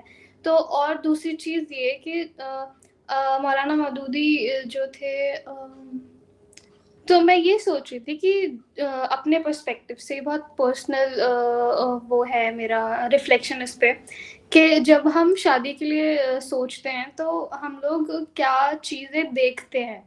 تو اس میں یہ آ جاتا ہے کہ ہم کئی دفعہ ایسے ہوتا ہے کہ ہم سوچتے ہیں کہ یہ سامنے والا انسان اگر دین کے لیے کام کر رہا ہے تو شاید اس کی کوئی پرسنل لائف نہیں ہوگی، یا اپنے فیملی کو ٹائم نہیں دیتا ہوگا، تو گھر میں پتہ نہیں کیسا ماحول ہوتا ہوگا. تو یہاں پہ یہ دکھتا ہے کہ مولانا مودودی نے ساری ہی زندگی دین کے لیے کام کیا ہے، اور تب بھی ان کی، اور اسی لیے بلکہ ان کے گھر میں سکون تھا، اور ان کی وائف نے ان سے ہی سیکھ کے اپنے بچوں کی بہت اچھی تربیت کری ہے. اور وہ تب بھی، ان کے ہسبینڈ ان کے ساتھ کتنا کم رہے ہیں تب بھی وہ بہت خوش تھیں. اور ان کے جانے کے بعد بھی ان کا وہ کنیکشن اپنے ہسبینڈ کے ساتھ، مطلب وہ لوگ خود اتنے کم ساتھ میں رہے ہیں لیکن ان کا جو کنیکشن جو بعد میں بھی دکھایا، جو محبت دکھائی ہے، وہ چیز لائک بہت ہی انسپائرنگ رہی ہے میرے لیے. کہ جب آپ اللہ کے لیے سب کچھ چھوڑ دیتے ہیں نا، اللہ تعالیٰ آپ کو سب کچھ دے دیتا ہے. الحمدللہ. جزاک اللہ خیر. آپ نے الحمدللہ کافی ایک ڈفرینٹ پرسپیکٹیو بتایا ہے، اور یہ بالکل صحیح ہے یہ چیز کہ ابھی جیسے ہم نے لاسٹ میں دیکھا ان کی مدر کے بارے میں مینشن کیا انہوں نے کہ وہ مڈل اسکول آپ کو پتا ہے 8th اسٹینڈرڈ کو کہتے ہیں مڈل اسکول. ان کی جو مدر تھی وہ مڈل اسکول پاس آؤٹ تھی، لیکن اس کے بعد کیونکہ اللہ تعالیٰ نے ان کے انتظام کیا ان کا کہ ان کی کیسے تربیت ہونی ہے، ایسا نہیں تھا اس کے بعد انہوں نے علم نہیں سیکھا. ہم انہیں اللہ نہ کرے ان پڑھ نہیں کہہ سکتے کیونکہ وہ کسی یونیورسٹی کالج میں نہیں گئے، لیکن اتنے بہترین علماء سے اللہ تعالیٰ نے ان کی تربیت کرا دی کہ ان کو جو ہے وہ حدیث اور قرآن پڑھانے کے لیے اتنے بڑے بڑے لوگ، کیونکہ ان کے obviously ان کے ہسبینڈ جڑے ہوئے ہیں ان سب چیزوں سے، تو ان کے جتنے بھی مطلب دوست ہیں یا ان کے مطلب جان پہچان والے ہیں وہ سب ان کے انڈر، وہ عالم دین کے انڈر وہ پڑھ رہی ہیں، اور سب سے پہلے ان کے ہسبینڈ سے وہ پڑھ رہی ہیں ساری چیزیں. تو ایسے اللہ تعالیٰ انتظام کرا دیتے ہیں، جس کو اللہ جیسے کہتے ہیں چن لیتا ہے تو پھر اللہ تعالیٰ آسان کر دیتا ہے راستوں. تو ہم دعا کریں کہ اللہ تعالیٰ ہمیں چن لے اپنے کام کے لیے، کیونکہ ایک بات ہم یاد رکھیں کہ اللہ تعالیٰ کا کام تو ہونا ہے، اللہ کا جو دین ہے وہ غالب آ کر رہے گا، اللہ کا دین پھیلے گا بھی، سب کچھ ہوگا، بس ہم اس کا پارٹ بن رہے ہیں نہیں بن رہے ہیں ہمیں یہ دیکھنا ہے. اللہ تعالیٰ کے تو فلرش کرے گا ہی کرے گا، کیونکہ اللہ تعالیٰ کی جو پاورز ہیں وہی ہمیشہ سپیریئر رہنے والی ہیں. تو ہم اس کی تو اللہ مطلب اللہ تعالیٰ نے خود کہا ہے، لیکن بس ہمیں یہ فکر اپنی فکر کرنی ہے. ہم دین کی فکر نہ کریں یا اسلام کی فکر نہیں ہونی چاہیے ہمیں اپنی فکر ہونی چاہیے کہ واٹ از مائی رول، میں نے کیا ادا کر دیا، میری زندگی میں کیا ادا ہو گیا مجھ سے. کیونکہ سب سے پہلی بات تو یہ کہ ہماری تو زندگی کا ہی بھروسہ نہیں ہے نا، ہم مطلب کسی کی بھی زندگی کا بھروسہ نہیں ہے. لوگ 100 سال کام کر کے پھر بھی جانا ہی ہے نا واپس، اور ابھی پتہ نہیں ان کے رزلٹ کتنے سال کے بعد آئے ہوں. جو ریزلٹس ان کے کاموں کے، فار ایگزامپل مولانا مودودی کے کاموں کے ریزلٹس الحمدللہ کتنے سال کے بعد لوگوں پہ امپیکٹ، مطلب ان کے انتقال کے سالوں گزر جانے کے بعد لوگوں پہ امپیکٹ ہو رہے ہیں ان کا زندگی کا. ایسے ہی ڈاکٹر اسرار احمد کہ مطلب اتنے سال ان کے انتقال کو ہو چکے ہیں، اس کے بعد لوگ ان کو اب ریڈ کر رہے ہیں اور اب پڑھ رہے ہیں، سن رہے ہیں، اور ان سے جو ہے وہ جو بھی لیسنس ہیں وہ لے رہے ہیں، ان کی جتنی بھی آڈیوز ہیں یا ان کے ویڈیوز ہیں. تو ایسے کام اللہ تعالیٰ ہم سے لے لے جو صدقہ جاریہ بن جائے ہمارے لیے انشاءاللہ. السلام علیکم. مجھے یہ شیئر کرنا تھا. اس بک کے اندر جو میرے سب سے اہم جو کیریکٹر تھے ظاہر ہے وہ تو مودودی صاحب ان کی وائف اور اماں جان تھے. یہ جس وقت میں نے یہ بک پڑھی تھی اس وقت میں مطلب بہت ساری چیزوں میں مطلب کہ کانفیڈنس اپنا لوز کر رہی تھی. پیشنس جو ہے وہ اپ اینڈ ڈاؤنس ہو رہے تھے. تو جب میں نے اسی لیے میں نے یہ بک جو تھی وہ مطلب 3 ٹائم میں نے اس کو ریڈ کیا. تو جیسے کہ کہکشاں نے بولا نا کہ ان کی وائف نے اپنا ویژن بنا لیا تھا مودودی صاحب کا. یہ بات مطلب بہت بالکل صحیح ہے. جب ہم کوشش کرتے ہیں اللہ کے راہ میں اللہ کے دین کے لیے، جو ہمارے گھر کے جو مرد حضرات ہوتے ہیں جب وہ اللہ کے کام میں لگ گئے ہیں تو گھر کی جو عورتیں ہیں، بیٹیاں یا جو بھی ہیں، ان کو اگر وہ بھی اپنا ویژن بنا لیں تو ایک بہت آسانی کے ساتھ ہم اس منزل تک پہنچ جاتے ہیں. اور خاص کر جو عورتیں ہوتی ہیں ظاہر ہے وہ تو پرورش کرتی ہیں گھر کے بچوں کی. ان کا ایک بہت بڑا مطلب حصہ ہوتا ہے ان کو تربیت دینے میں اور ان کو ایک لائن دینے میں. تو یہ اس بک کی ایک خاصیت تھی جو کہ مجھے بہت اچھی لگی. اور جو کیریکٹر جو ہمیں آج کے ٹائم میں شاید بہت مشکل سے نظر آتا ہے اور ان کا جو ایک کیریکٹر نظر آیا وہ ایک بہت ہی زیادہ قابل تعریف تھا. بہت اچھا تھا. اور ایک اور چیز جو کہکشاں نے مینشن کی وہ یہ کہ مطلب انہوں نے بالکل بھی نہیں سوچا کہ مطلب جیسے کہ وہ ایک اچھے مطلب ویل آف فیملی سے تھی، ایک اسٹرانگ فیملی سے تھی. اس کے باوجود انہوں نے مطلب یہ نہیں دیکھا کہ ان کے ہسبینڈ کے پاس کچھ نہیں ہوگا، یہ مجھے کیا چیزیں عطا کریں گے. اور آج بھی ہم یہ چیزیں دیکھتے ہیں کہ ہم بہت زیادہ مطلب کی کمپیٹیبلٹی دیکھتے ہیں کہ بھئی کوئی انسان جو ہے وہ ویل آف ہے یا نہیں. ہم دنیاوی اعتبار سے چوز کرتے ہیں لیکن ہم بہت کم ایسے لوگ ہیں جو مطلب دینی اعتبار سے اپنا پارٹنر چوز کرتے ہیں.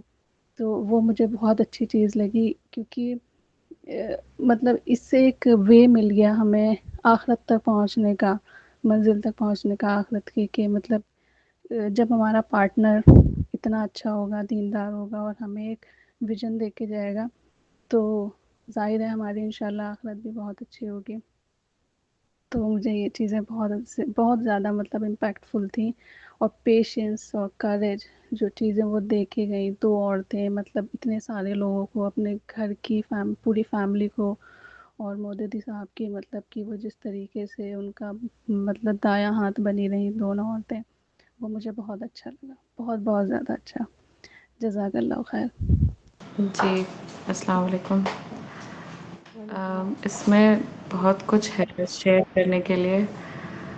جو مطلب ایک تو بہت اچھی چیز یہ لگی کہ ایک عورت کے پرسپیکٹیو سے پورا جو انڈیپینڈنس کا، انڈیا پاکستان کا جو بھی وہ منظر ہے وہ میں نے سنا ہے فرسٹ ٹائم آئی تھنک کسی فیمیل کی اس پرسپیکٹیو سے.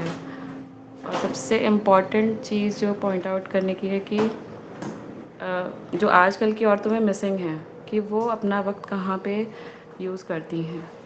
اور مجھے بہت حیرانی ہوتی ہے یہ سوچ کر کہ اس ٹائم پہ جب کچھ بھی نہیں تھا ایسے ڈیجیٹل، تو عورتوں نے اپنے آپ کو دین کے کام میں لگایا. اور خاص طور سے جن کے بارے میں ہم پڑھ رہے تھے. میں نوٹس نہیں بنا پائی ورنہ مجھے لکھنے کا بہت مطلب دل ہے، میں لکھوں گی انشاءاللہ اس کو سن کر. اور جو چیزیں اشعار انہوں نے بولے، اور کافی ساری باتیں تو ایسی تھیں جو مطلب مجھے لگا کہ وہ میری کیفیت جو میں کبھی لکھ نہیں پائی، بول نہیں پائی ہوں، وہ مولانا مودودی نے کے بارے میں جو لکھا ہے انہوں نے، ایگزیکٹ ورڈز مجھے مل گئے الحمدللہ. اور گھر کا جو پورا سسٹم مجھے اس میں پڑھنے کو ملا کہ اتنا مطلب سکون والا. اور جیسے کہ ابھی سب نے بتایا کہ کتنا کم ٹائم وہ لوگ ساتھ میں رہے. اور مطلب ایسا کچھ بچوں کی زبانی جب سنتے ہیں نا کہ جب وہ اپنے پیرنٹس کے بارے میں، ان کی لائف کے بارے میں شیئر کر رہے ہوتے ہیں تو وہ بالکل ریئل پکچر ہوتا ہے کہ ان کے پیرنٹس نے ان کے سامنے ایک مطلب ایک سوسائٹی میں رہنے کا جو اگزامپل انہوں نے دیا. اور ایسے حالات میں مطلب میرے پاس تو ورڈز نہیں ہیں کہ میں اپنی کنڈیشن میں سوچتی ہوں کہ شاید میرے ساتھ ہی ساری پریشانیاں ہیں. لیکن ایسی اسٹوریز پڑھ کر لگتا ہے کہ ہمیں تو ابھی بہت کچھ کرنا ہے. ہم تو کہیں بھی اسٹینڈ نہیں کرتے ہیں. اور انہوں نے جس پیشنس کا مظاہرہ کیا ہے، میں تو مطلب میرے پاس بالکل الفاظ نہیں ہیں، مجھے اتنا اچھا لگا یہ سن کر. مطلب اردو لٹریچر بہت فیوریٹ رہا ہے میرا، اور کافی سال پہلے یہ میں نے مطلب بند کر دیا تھا پڑھنا کیونکہ ٹائم نہیں ملتا تھا. لیکن الحمدللہ میں بہت خوش ہوں کہ میں نے یہ مطلب یہ سنا یہ لیکچر. جزاک اللہ خیر. کہ ایک آپ نے نوٹ کیا ہوگا، آپ سب نے نوٹ کیا ہوگا الحمدللہ، مولانا مودودی کے اندر بھی مذاق کا ایک ایلیمنٹ، اور یہ چیز میں نے الحمدللہ بہت مجھے مطلب انسپائر کیا، اور یہ چیز کا نیچرل ہوتی ہے، اور یہ ڈیولپ بھی کر سکتا ہے انسان ایک لائٹ موڈ رکھنے کے لیے. جیسے میں نے اس کو پہلے بھی مینشن کیا تھا نا کہ ہم سوچتے ہیں نا کوئی دیندار انسان بس ہر وقت مطلب غصے کی حالت میں رہتا ہوگا یا اس طرح سے، ایسا نہیں ہونا چاہیے. ایسا ہو جاتا ہے کہ جب ہم نیو نیو دین پڑھنا شروع کرتے ہیں نا، یہ ہم ینگسٹرز کے لیے سب سے بڑا لیسن ہے کہ ایک تو ہم اتنے ریجڈ سے اور ایک عجیب غصے میں، اور ہم ہر کسی کو جج کرنا شروع کر دیتے ہیں. تو یہ والی چیزیں نا ختم کرنی ہے، اور ایک بہت اچھا سا ماحول کریٹ کرنا ہے اپنے گھر میں، چاہے وہ فیمیل ہو. جیسے ان کی جو دادی تھیں وہ کتنا مذاق کرتی تھیں، کہ وہ جیسے ہم نے تب پڑھا کہ وہ اتنے انٹینس ماحول میں کہ ان کا پارٹیشن چل رہا ہے انڈیا پاکستان کا، اور ایسے ایسے ان کیمپس میں لڑکیاں آ رہی ہیں اور وہ اپنی اتنی دردناک سٹوریز سنا رہی ہیں، کیونکہ ان کو کنسول بھی کرنا ہوتا تھا نا جب انہوں نے یہ ذمہ لیا تھا سوسائٹی کو بیٹر کرنے کا، تو پھر انہیں سننی بھی پڑتی ہیں باتیں. تو یہ ساری چیزیں وہاں پہ مطلب کریٹ کر رہے ہیں وہ اپنے بچوں کے لیے. جب ان کے جو فادر ہیں وہ جیل جا رہے ہیں، تو وہ اپنے بچوں کے اندر کسی بھی طرح سے ان کے ذہنی مطلب ان پہ تناؤ نہیں ہونا چاہیے، تو وہ لائٹ موڈ رکھنے کے لیے قصے سنا رہی ہیں ان کو. یا پھر جیسے ان کے ماموں کا اور ایک دادی کا قصہ ہم نے پڑھا کہ وہ انہوں نے پورے دن شرط لگائی کہ ہم نارمل سینٹینس میں بات نہیں کریں گے، صرف ہم شعر میں بات کریں گے. اور پھر ان کے ماموں جو ہیں، ان بچوں کے ماموں، وہ ہار جاتے ہیں کہ وہ انہیں مطلب وہ مطلب لاسٹ وہ نہیں پھر دے پاتے اس طرح سے کوئی جواب، اور ان کی دادی جو ہے وہ جیت جاتی ہیں کہ ان کی عادت تھی کہ وہ. اور پھر سوچئے کہ یہ چیز ان کی مدر کے اندر آئی. لاسٹ میں ہم نے دیکھا نا کہ جب وہ ان کی ایجڈ سی ہو گئی وہ، تو پھر وہ بھی ایسے ہی اشعار میں جواب دے رہی تھی، کیونکہ اب ان کی تربیت ان کی دادی کے انڈر ہوئی، تب کہ وہ ان کی ساس ہے. اور ہم نے ساس اور بہو کا ریلیشن بڑا عجیب سا مطلب اس کو بنا دیا گیا ہے، مذاق کے طور پہ بھی یوز کیا جاتا ہے، اور یہ بہت ویئرڈ سی چیز ہے، ایسا ہونا نہیں چاہیے کہ ان کا اتنا فرینڈلی نیچر، آپس میں ایک دوسرے کے ساتھ ایک دوسرے کا مطلب حوصلہ بنی ہوئی ہیں، ایک دوسرے کا ساتھ دے رہی ہیں، اور بالکل ایسے کہ جڑے رہ کر بس مطلب ہمیں ساتھ رہنا ہے اور ہر چیز کو ریزالو کرنا ہے، اور اس زون سے نکلنا ہے، مطلب اس کو پاس آن کرنا ہے ایک بہت اچھے طریقے سے. بردر آصف نے لکھا ہے کہ that is the best part for me, competition between دادی اینڈ ماموں. ایگزیکٹلی. تو اس طرح سے یہ ساری چیزیں. اور ایک یہ کہ جب ان کی جو ہمارا مودودی ہیں، جب وہ ان کے پیپرز پڑھ لیتی ہیں، تو وہ کہتے ہیں کہ جن ہمارے گھر میں 9 جن رہتے ہیں، تو وہ اپنے بچوں کو کہہ رہے ہوتے ہیں کہ 9 جن ہیں جو ہمارے گھر میں رہ رہے ہیں، اور اس میں سے ایک جن ایسا ہے جو قلم کی تحریر بھی پڑھ لیتا ہے.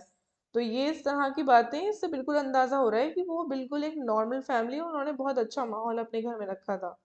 اور کھانے کی میز پہ سب ایک ساتھ بیٹھے، سب جو ہے وہ کیونکہ ان کو ٹائم ہی اتنا کم ملتا تھا، تو ان کا ایک کھانے کا ایک ایسا وقت ہوتا ہے جس میں کہ ایک ساتھ بیٹھ سکتے ہیں. تو کوئی بھی ایک وقت، کسی کا شام کی چائے کا ایک وقت ہوتا ہے، کبھی کبھی ایسا ہو جاتا ہے کسی کا دوپہر کے کھانے کا وقت ہو سکتا ہے، مطلب کوئی ایک ٹائم ایسا ہو دن کا جس میں. اور اگر وہ ہفتے میں یا مہینے کہیں دور رہتے ہیں، انسان سٹی سے باہر بھی کچھ لوگ رہتے ہیں بڑے ہونے کے بعد، تو at least once in a month, اور مطلب 2 مہینے میں، 3 مہینے میں، 6 مہینے میں، لیکن وہ ایک بانڈ ہے نا، وہ بریک نہیں ہونا چاہیے. مطلب آپس میں سبلنگز کا، بچوں کا، اور پھر مطلب پیرنٹس کے ساتھ، اور یہ سب اس طرح سے. تو ہمیں اس کا بہت خیال کرنا ہے، اور ہمیں وہ ساری چیزیں لرن کرنی ہے اور اپلائی بھی کرنی ہے انشاءاللہ، کیونکہ ہم یہ دیکھ رہے ہیں کہ ہماری فیملیز میں مسنگ ہیں بہت چیزیں. اللہ تعالیٰ ہمیں کروا دے اس طرح کا ماحول کریٹ، اور اپنے مطلب دین کے لیے کریں، اللہ تعالیٰ کی خاطر کریں انشاءاللہ.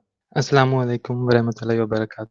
وعلیکم السلام ورحمۃ اللہ وبرکاتہ. سب سے پہلے تو جزاک اللہ خیر کہ اس سیشن کے لیے، کیونکہ ایک ایک ایک میرا مسکنسیپشن تھا، اور آئی گیس کافی ینگسٹرز کا بھی ہوتا ہے کہ جب کوئی اور ریڈ کر رہا ہوتا ہے تو آپ کو ایسا لگتا ہے کہ آپ اس سے 100% نہیں سیکھ پائیں گے، آپ سب کچھ خود کرنا چاہتے ہیں. وہ تو الحمدللہ آج وہ مسکنسیپشن میرا تو بہت اچھے سے دور ہو گیا الحمدللہ. دوسری چیز یہ کہ جو سیکھنے والا پارٹ ہے وہ اس سیشن سے وہ بیسکلی 2 پوائنٹس ہیں جو میں کافی اچھے سے ریلیٹ کر پایا ہوں اپنے آپ سے، ایک صبر اور دوسرا توکل۔ صبر اس لیے کیونکہ لائک اگر میں ابھی اپنے ہاسٹل کی بات بتاؤں یا اپنے کالج کی بات بتاؤں، وہاں پہ جو لوگ ہیں وہ دنیاوی چیزوں کے پیچھے اتنے زیادہ ہوتے ہیں کہ وہ اپنے آپ کو یا پھر اپنے کنیکشن کو اللہ تعالیٰ کے ساتھ بالکل ٹائم نہیں دے پاتے ہیں۔ وہ اتنا زیادہ ڈسٹریکٹ ہو جاتے ہیں اس چیز سے کہ جسٹ ان کا وہ ٹائم سب ادھر ہی چلا جاتا ہے۔ تو اس ٹائم پہ اگر میں اپنے آپ کو دیکھتا ہوں یا میں سوچتا ہوں کہ دین کی طرف بڑھنا چاہیے، تو وہ کانفیڈنس نہیں آ پاتا ہے۔ تو الحمدللہ اس سیشن کے بعد میں کہہ سکتا ہوں کہ لائک میرا کانفیڈنس ضرور بڑھا ہے اس چیز میں۔ اور دوسرا کہ پریشانیوں میں جو توکل کا جو ٹیسٹ ہوتا ہے وہ الحمدللہ بہت زیادہ انسپائرنگ تھا اس میں، کہ آپ جسٹ اللہ تعالیٰ کی عبادت اور ان کے کاموں میں لگے رہو، باقی ساری چیزیں آپ کے ساتھ خود بخود آ جائیں گی۔ جیسا کہ ابھی بتایا تھا کسی نے کہ آپ جب اللہ تعالیٰ کے لیے سب کچھ آپ اللہ تعالیٰ کے لیے چھوڑنا شروع کر دیتے ہیں تو اللہ تعالیٰ سب کچھ آپ کو دے دیتا ہے۔ اور جو تیسری چیز تھی وہ یہ کہ جو میں نے بہت زیادہ آبزرو کری ہے کہ جو ایک طریقے سے جو تربیت ہوتی ہے بچوں کی، وہ الحمدللہ اس سیشن میں یا پھر ان کی اسٹوری میں بہت زیادہ اچھی تھی۔ جیسے کہ ایک مومنٹ تھا جب ان کو ایک گھر جو ان کا نہیں تھا، جب ان کو وہاں سے جانا تھا تو انہوں نے اپنے بچوں کو بھی جو اس ٹائم پہ کافی چھوٹے تھے ان کو کھلونے بھی نہیں لے آنے دی تھے وہاں سے۔ لائک اس طرح کی جو چیزیں وہ آج بہت زیادہ مسنگ ہیں، آج اگر ہم آبزرو کریں آرام سے تو وہ لائک کافی زیادہ مسنگ ہے وہ۔ تو یہ چیز مجھے کافی زیادہ اچھی لگی اس پوری سیشن میں۔ اور دوسری بات یہ ہے کہ مجھے پوری اس میں جو لگا کہ ہر آدمی کو اس میں عربی کا بہت زیادہ دھیان رکھنا ہے، کہ مطلب سیکھنے پہ دھیان دینا ہے آپ کو، کیونکہ وہ جو آپ نے اس میں ایک پارٹ تھا کہ جب مولانا مودودی صاحب کو پھانسی کا حکم ہوا تو ان کی وائف نے جو قرآن میں جو آیت پڑھی، اور ان کی وہ آیت جو آخری آیت تھی ان کے سامنے آئی ان کے بچوں کے، جب ہی ان کی بیٹی نے اس پہ کوٹ کیا لاسٹ میں کہ ہماری ماں نے مطلب کیا اس پھانسی کی خبر تھی اس کو سن کر کے، اور انہوں نے اس پہ کیا اللہ سے دعا کری، اور انڈیا میں یا بنگلہ دیش یا پاکستان میں وہ صرف ہم لوگ پڑھتے ہیں ثواب کی نیت سے کہ ہم مطلب پڑھ لیں اور ثواب مل جائے۔ ٹھیک ہے، ثواب تو ملتا ہی بے شک، اور ثواب جو ہے ہم اور بھی چیزوں سے مل جاتا ہے ہم کو ثواب۔ اگر ہمیں صرف ثواب، اللہ نے صرف قرآن ثواب کے لیے اتارا ہوتا تو ہمیں اور چیزیں بھی ہم ثواب لے سکتے تھے، جیسے ہمارا مطلب جو ہم پیسے سے یا کسی سے بھی اور بھی چیز ثواب لے سکتے تھے، لیکن قرآن کو ہم نے خاص ہدایت کے لیے اللہ نے اتارا ہے۔ تو ہمیں مطلب یہ دھیان رکھنا ہے کہ اس کو سمجھنے کی کوشش کرنا ہے پوری، تبھی ہم آگے اس پہ عمل کر پائیں گے۔ تو ہمیں بس اس سے یہ لگا، اور آپ کا بہت بہت شکریہ، جزاک اللہ خیر کہ آپ نے یہ سنایا اور لوگ اس پہ اللہ کرے سب عمل کریں۔ بس یہی کہنا تھا۔ عربک اگر ہم امیجن کر لیں تھوڑی دیر کے لیے کہ ان کی وائف کو عربک نہیں آتی ہوتی تو وہ کیسے وہ آیتیں ان کے لیے کیسے بن جاتی، پھر ان کے لیے ایک صبر کے لیے اور ایک ہیلپنگ ہینڈ بن گئی وہ آیتیں کہ جیسے ہی انہوں نے وہ پورشن ریڈ کیا اور وہ بالکل جیسے زندہ کتاب، اور سچ مچ میں زندہ کتاب ہے قرآن۔ اللہ تعالیٰ دیتے ہیں لیسنس بھی دیتے، مطلب ایک طریقے سے ہنٹس بھی دیتے ہیں، اور مطلب ہیلپ بھی ملتی ہے اس سے، اور یہ سب کے ساتھ ہوتا ہے الحمدللہ۔ جو جی لوگ کنیکٹڈ رہتے ہیں سب کے ساتھ یہ ایکسپیرینس کرتے ہیں سب لوگ۔ اور ایسا بھی ہوتا ہے کہ جب دین کی بھی سمجھ آتی ہے نا تو ایک میچورٹی بھی آنے لگتی ہے، تو ان کے بچوں میں ایک میچورٹی نظر آ رہی ہے، مطلب ان کے بچوں کا کسی بھی طرح سے، اب آبویسلی وہ ایک چھوٹا سا ہم پورشن دیکھ رہے ہیں لیکن ہم نوٹ کر پا رہے ہیں کہ ان کے بچے کتنے میچور ہیں، کہ وہ لڑکیاں جو ہیں وہ اسکول جا رہی ہیں، جس دن ان کے فادر کو پھانسی کی سزا سنائی جا رہی ہے تو ان کی مدر نے بولا کہ آپ چلی جائیں تو وہ چلی گئیں، مطلب ان کا ریاکشن مطلب وہ بہت انٹینس، مطلب لٹرلی وہ بہت ایک دم دل دکھا دینے والا ایک سین ہے وہ، کہ جس میں ان کے مدر ان کو ناشتہ بنا کر دے رہی ہیں اور وہ بھیج رہی ہیں اسکول کہ نہیں آپ کی زیادہ امپورٹنٹ ہے ایجوکیشن، اور اسکول میں جانے کے بعد ان کو نیگیٹو کامنٹس بھی ملے، ان کو یہ بھی کہا گیا کہ ہاں مطلب ان کے کریج کو ان سب چیزوں کو بھی اسمبلی میں ان کے مطلب بتایا گیا، لیکن دوسری طرف ان کے جو دوسرے ٹیچرز تھے ان کو نیگیٹو بھی کامنٹس مل رہے ہیں کہ ان کو فکر نہیں ہے یا کوئی ڈرامہ ہے جو یہ کریٹ کر رہی ہیں۔ تو ایسا نہیں ہے، ان کو ہر طرح سے مطلب ان کے اوپر وار ہوتے رہتے تھے، مطلب جو ایک کیا کہنا چاہیے وربل جیسے جو ہارم ہوتا ہے وہ کافی مشکل ہوتا ہے لوگوں کے لیے سہنا، اور وہ ہمیشہ یاد رہتا ہے، اور پھر اس کا جواب بھی نہیں دے سکتی، مطلب یہ تربیت ان کی کہ وہ ایسے آپ آنسر بیک نہیں کر رہی ہیں، وہ صرف خاموش ہے۔ تو اللہ تعالیٰ ہمیں عمل کی توفیق دیکھیے، سب سے بڑی بات جیسے ہم پیچھے بھی کرتے آ رہے ہیں بار بار کہ ہم بہت کچھ پڑھ لیں گے، بہت کچھ سیکھ لیں گے، لیکن ہم اپلائی نا، اور بہت چھوٹی چھوٹی چیزوں سے اپلائی شروع کریں گے انشاءاللہ، مطلب ایسے اپنے اوپر بہت مطلب ایک دم پریشر نہیں کریٹ کر لینا ہے کہ پھر خدا نخواستہ چیزیں خراب ہونے لگیں یا ہم سے ہو نہیں پا رہا، کیونکہ جیسے کہتے ہیں نا کہ مطلب انسان اسٹیپ بائی اسٹیپ چیزوں کو کرے، تو ہم اسٹیپ بائی اسٹیپ جیسے جیسے کوئی بھی ڈیسیجن لینا ہے تو اس کو ریویو کرنا کہ میں یہ ٹھیک کر رہی ہوں یا نہیں کر رہی ہوں، یا میں ٹھیک کر رہا ہوں نہیں کر رہا ہوں، یہ اللہ تعالیٰ کیا چاہتے ہیں مجھ سے اس میں، یا نبیوں نے یا صحابہ کا کیا کس طرح سے اس میں رول تھا، کیا ریئیکشن ہمارا آنا چاہیے۔ اور جیسے کچھ لوگوں کو بہت زیادہ ہوتا ہے کہ ہم سے صبر نہیں ہوتا یا ہمیں غصہ بہت آتا ہے، اسے کیسے کنٹرول کریں، تو یہ پریکٹس ہوتی ہے، یہ ایسے ہم ایک دن میں نہیں کر سکتے کہ اچھا مجھے غصہ نہیں آتا تو میں آج ختم کر دوں غصہ کہ مجھے نہیں آئے گا، ایسا نہیں ہوتا، وہ پریکٹس سے ہوتا، اپنے کانشیس میں لے کے آئیں چیزوں کو، مطلب اپنی زندگی کو نا کانشیس میں جتنا لانا شروع کریں گے نا ہم انشاءاللہ، تو چیزیں بیٹر ہونے لگتی ہیں، ہم انکانشیسلی لائف اسپینڈ کر رہے ہیں کہ جیسے چلتے چلے آ رہا ہے، ٹریڈیشنز فالو ہو رہے ہیں تو بس ہو رہے ہیں، کیوں ہو رہے ہیں، کیسے ہو رہے ہیں، فیملی نے جو بول دیا، اور الحمدللہ فیملی اچھی طرف ہی ہمیں ریکمینڈ کرتی ہے چیزوں کو، لیکن ہم ریویو تو کریں نا ایٹ لیسٹ کہ وہ ہم سے کیا کہہ رہے ہیں، ان کو اگر بہت ہمیں لگ رہا ہے سیویئر چیزیں خراب ہیں کچھ ایسی، تو ہم ان کو سمجھانے کی کوشش کریں، زیادہ سے زیادہ نا فیملی بانڈس کی طرف ہمیں آنا ہے کہ فیملی کے بانڈ بریک نہ ہو، یہ جو بریکیج ہے نا یہ بہت ڈسٹرکشن کریٹ کرتا ہے، اور اس سے ہمارے جو ہے وہ ذہن پہ جو ایک بوجھ رہتا ہے، اور آگے کی جو مطلب جو بچے ہوتے ہیں چھوٹے ان کے اوپر بہت فرق پڑتا ہے، تو یہ جو بانڈس ہیں نا ان کو اسٹرانگ کرنے کی کوشش کریں انشاءاللہ، کہ اپنے اگر خدا نہ خواستہ کسی بھی سبلنگ کے ساتھ یا کسی بھی مطلب ریلیٹو کے ساتھ یا کچھ بھی چھوٹے موٹے ہمارے کچھ مطلب ہیں مسئلے، ان کو سلجھانے کی کوشش کریں، اپنے مطلب اندر دیکھیں کہ کیا ہماری تو غلطی نہیں تھی، ایسا بھی ہو جاتا ہے بہت بار کہ ہم ایگو میں آ جاتے ہیں اور ہم کچھ ایسی چیزیں مطلب یہ سوچ لیتے ہیں کہ شاید ہم مطلب کہ ٹھیک ہے ہم ہی ٹھیک تھے، لیکن بہت بار جب ہم ریویو کرتے ہیں نا تو پتہ چلتا ہے کہ شاید ہماری بھی غلطی تھی اس میں کہیں نہ کہیں، تو ہمیں مطلب بہتری کی طرف لے کے جائیں گے انشاءاللہ اپنے آپ کو، مطلب daily on a daily basis, مطلب اور مطلب یہ چیز ہمیشہ چلتی رہے گی، اور ایک نالج گین کرنے کا کہ ہم اتنے زیادہ پیچھے رہے ہیں نا، ہم اپنے کانٹینٹ جو ہماری اصل ہسٹری ہے اور جو اسلامک کانٹینٹ ہے وہ ہم بہت دور ہیں اس سے، تو اپنا جو وقت ہے وہ ہمیں زیادہ سے زیادہ لگانا ہے ان چیزوں میں، تاکہ ہم کم ٹائم میں زیادہ چیزیں لرن کر لیں، اللہ تعالیٰ ہمارے وقت میں برکت دے، اور پھر انشاءاللہ ہم اس کو فالو کرنے کی بھی کوشش کریں، اور آپ سب سے دعا کی درخواست ہے کہ اللہ تعالیٰ یہ سیشنز قبول کریں، اور صرف اللہ کی خاطر کیے جا رہے ہیں، اللہ پاک اس ہمیں عمل کرنے کی توفیق دے انشاءاللہ، اور انشاءاللہ ہماری نیکسٹ جو بک ہے وہ سیرت پہ رہے گی انشاءاللہ، انشاءاللہ دعا کریے گا کہ جلد سے جلد جو ہے وہ ہم سٹارٹ کریں اسے، اور اب ہم اللہ تعالیٰ کے رسول کی لائف پڑھیں پہلے، اس کے بعد انشاءاللہ پھر ہم جو بھی چیزیں پڑھیں گے اللہ تعالیٰ توفیق دیتے رہیں گے ہمیں، تو ہم چیزیں پڑھتے رہیں گے، کہ جب بھی کوئی بک پڑھے نا اس کو 100% سمجھنے کی کوشش نہ کریں، مطلب اس کو یہ نہ سمجھیں کہ میں ایک ایک لائن بس سمجھ جاؤں، وہ بک آپ کے ہر سٹیج آف لائف میں کام آ سکتی ہے ڈفرینٹ طریقے سے، اور جو کچھ اگر آپ اس بک سے 2 لائن بھی آپ کے ذہن میں بیٹھ گئی نا بس وہی فائدے مند ہے، اس کا مطلب یہ تھا کہ اس وقت مطلب ایسا سمجھ سکتے ہیں ہم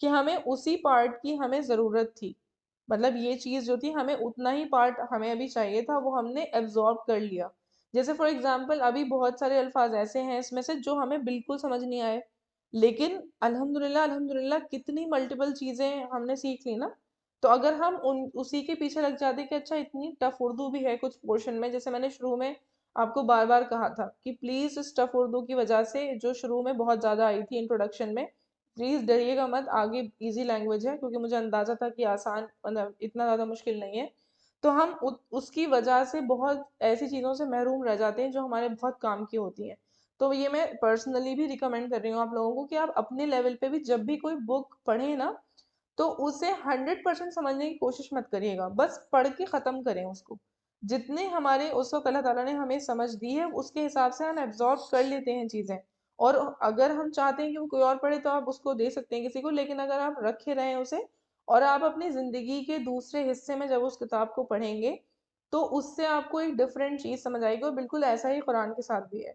قرآن میں بھی ایسے، قرآن تو خیر لائیو بک ہے، وہ تو ایک زندہ کتاب ہے، اس میں اس کا تو کوئی مطلب ایک کمپیریزن ہی نہیں ہے کسی کتاب سے، لیکن یہ کتاب کے ساتھ ایسا ہوتا ہے۔ یہ شبنم آپ بھی بہت ریلیٹ کر پائیں اس چیز کو، میں بھی کر پا رہی ہوں کیونکہ یہ بک بھی میں نے بہت پہلے پڑھی تھی۔ یہ جو شجرہائے سایہ دار ہے، یہ بک میں نے بہت سال پہلے پڑھی تھی، میں نے آئی تھنک 6-7 ایئرس پہلے، مجھے یاد بھی نہیں ہے کتنے سال ہو گئے، لیکن کتنی چیزیں تھیں جو میں بھول گئی تھی اس میں سے، جو مجھے ابھی دوبارہ پڑھ کے الحمدللہ، لیکن میرے ذہن میں تھا کہ مجھے پڑھنی ہے، اور تو اللہ تعالیٰ نے دوبارہ سے پڑھوا دی۔ بہت ساری چیزیں ایسی تھیں، اب الحمدللہ جس میں عربی کے کچھ الفاظ تھے جو اس وقت میرے بالکل سمجھ نہیں آئے ہوں گے، بٹ الحمدللہ اللہ کا شکر ہے وہ آج مجھے سمجھ میں آ رہے تھے۔ تو یہ ساری چیزیں ہیں جو اللہ تعالیٰ کی طرف سے کھلتی ہیں ٹائم کے ساتھ ساتھ، تو ہمیں پیشنس، جیسے صبر کی بات بار بار آ رہی ہے نا، تو صبر ان ایوری تھنگ، مطلب in dealing with the situations, in reading, in learning, اور ان ایبزاربنگ آلسو، اور ان مطلب ایکٹنگ اپون آلسو، کہ ہم اس کو جو عمل میں لا رہے ہیں اس میں بھی صبر کریں۔ مطلب صبر جو ہے وہ ہر فیز میں ہونا چاہیے ہماری زندگی کے، مطلب ہر حصے میں، صرف مطلب ڈیلنگ ود دا، صبر کے نام سے ایسا آتا ہے نا کہ ڈیلنگ ود دا سچویشنز، ہم صبر کے جو فوراً ہم مطلب از اکولس ٹو کر دیتے ہیں تو وہ ڈیلنگ ود دا سچویشنز ہو جاتا ہے، کہ سچویشن سے کیسے ڈیل کرنا ہے۔ صبر کا مطلب یہ ہے، صبر ہر چیز میں ہے، صبر لرننگ میں بھی ہے، صبر چیزوں کو سیکھنے میں ہے، اس کو عمل کرنے میں بھی ہے، ہر چیز میں۔ ایون نماز اور صبر کا جو ذکر آیا ہے ساتھ میں، وہ یہ کہ نماز کو پڑھنے میں بھی صبر ہے، کیونکہ ہم بہت ساری چیزیں ایسی، مطلب نماز کا کبھی کبھی ایسا ہوتا ہے دل نہیں چاہ رہا لیکن پڑھنی ہے، تو صبر کر کے پڑھنی ہے نا، اپنے آپ کو موٹیویٹ کر کے، پش کر کے پڑھنی ہے کہ نہیں دل چاہ رہا لیکن پڑھنی ہے، تو ہمیں جانا ہے، اٹھ کے پڑھنا ہے، اللہ تعالیٰ کے سامنے حاضر ہونا ہے، تو وہ تو ضروری ہے۔ تو یہ ہر چیز میں صبر ہے، ہر عبادت میں صبر ہے، روزے میں سب سے زیادہ صبر ہوتا ہے، تو ہر عبادت میں ہوتا ہے، اور وہ کرنا ہے انشاءاللہ، وہ سیکھنا ہے۔ اللہ تعالیٰ عمل کی توفیق دے۔ جزاک اللہ خیر۔ السلام علیکم ورحمۃ اللہ وبرکاتہ۔